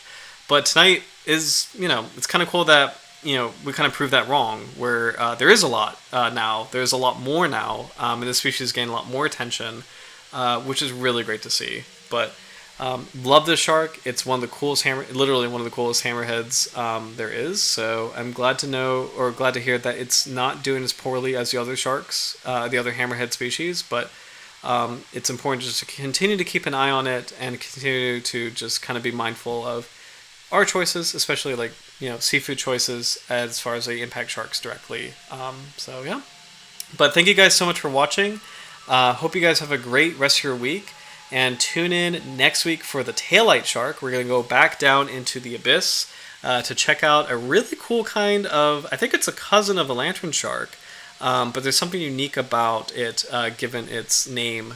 So I'm really, really excited to cover that species next week. But thank you guys so much for watching. I hope you have a great one, and cheers. And yeah, absolutely. I'm glad there's more info being revealed about these guys. So love this species. So. But see you next week, and spooky season is around the corner.